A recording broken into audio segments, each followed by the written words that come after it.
কি কি হয় না এই বিষয়ে আপনাদের সাথে একটু আলোচনা করব ইনশাআল্লাহ। আপনারা জানেন ইতিপূর্বে এই আসনে যারা হিসেবে জাতীয় সংসদে গিয়েছে তারা আমাদের জন্য কি কাজ করেছে একটু আপনারা শুনতে পারবেন। আমি বলতে চাই এই এলাকার আমাদের এই অঞ্চলের জন্য আপনারা জানেন যে স্বাস্থ্য সেবা, চিকিৎসা সেবা, তারপরে হচ্ছে শিক্ষা খাত, যোগাযোগ ব্যবস্থা, আমাদের মূল সমস্যা হচ্ছে নদী ভাঙন। এই নদী ভাঙনের যে আমাদের প্রায় 9টি ইউনিয়ন আমাদের চরের মাধ্যমে আমরা নদীর দ্বারা আক্রান্ত হয়ে আমার এই নদীকে আমরা আমাদের ভাগ্যের বিড়ম্বনা হিসেবে স্বীকার করে নিচ্ছি, কিন্তু আমরা চাই এই নদী যেন আমাদের সৌভাগ্যের প্রতীক হয়ে দাঁড়ায়। ভাই উপস্থিতি, আপনারা জানেন যারা এই আসনে নির্বাচিত হয়ে জাতীয় সংসদে গিয়েছে তারা কখনো কোনো বাজেট আপনাদের সামনে উপস্থাপন করে নাই। কোন খাতে কোন টাকা বরাদ্দ আছে আপনাদেরকে কেউ জানায় নাই। আপনারা জানেন এখানে যারা আছেন আমাদের এই অঞ্চলের মানুষের সারা জীবন একটা অভিশাপ নিয়ে আমাদের চলতে হয়, সেটা হচ্ছে মফিজ মঙ্গা কবলি এলাকার লোক হিসেবে।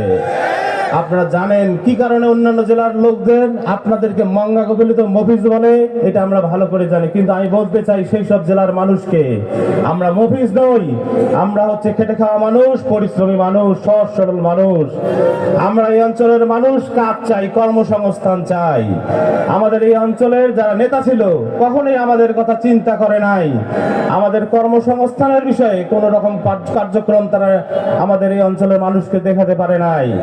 আপনারা জানেন আমাদের যুবক ভাই যারা আছে এখানে, এই যুবক ভাইদের জন্য কোন রকম কোন বরাদ্দ আমি মনে করি না এই অঞ্চলের জন্য, এই দুই উপজেলার জন্য কোন এমপি মহোদয় রেখেছিলেন। আমাদের জন্য দরকার ছিল আইটি ট্রেনিং সেন্টার, আপনারা জানেন ফিলিংসিং ট্রেনিং সেন্টার। আমাদের এই অঞ্চলের যারা যুবক আছে তাদেরকে সরকারি খরচে আমরা বিদেশে যদি পাঠাতে পারতাম তাদের ভাগ্যের উন্নয়ন হতো, পাশাপাশি আমার এলাকার উন্নয়ন হতো, কিন্তু আমরা সেটা করতে পারি নাই। আপনারা জানেন যারা এই নির্বাচিত সরকারে ছিল এবং যাদের প্রতিনিধি ছিল এই অঞ্চলে তারা এই এলাকার শোষণ করেছে, শাসন করেছে, বিচার সালিশ করেছে, সমস্ত অন্যায় তারা করেছে, চাঁদাবাজি করেছে। আমি বলতে চাই শিক্ষা খাতকে তারা ধ্বংস করেছে। আপনারা জানেন শিক্ষার যে অবস্থা আমাদের এলাকায়, দুর্নীতির মাধ্যমে নিয়োগ যে বাণিজ্য হয়েছিল, এতে আমাদের আধুনিক শিক্ষা উপযুক্ত কোনো শিক্ষা ব্যবস্থা আমার এই অঞ্চলে নাই। আমরা দেখি আমাদের এই অঞ্চল থেকে দুই একটি সারা ভালো ভালো বিশ্ববিদ্যালয় মেডিকেল কলেজে চান্স পায় না। কেন পায় না প্রশ্ন করবেন কাকে বলেন তো? স্বাস্থ্য সেবা বলেন, কোন বড় ডাক্তার আছে এই হাসপাতালে? কোন ডাক্তার নাই। কেন ডাক্তার নাই?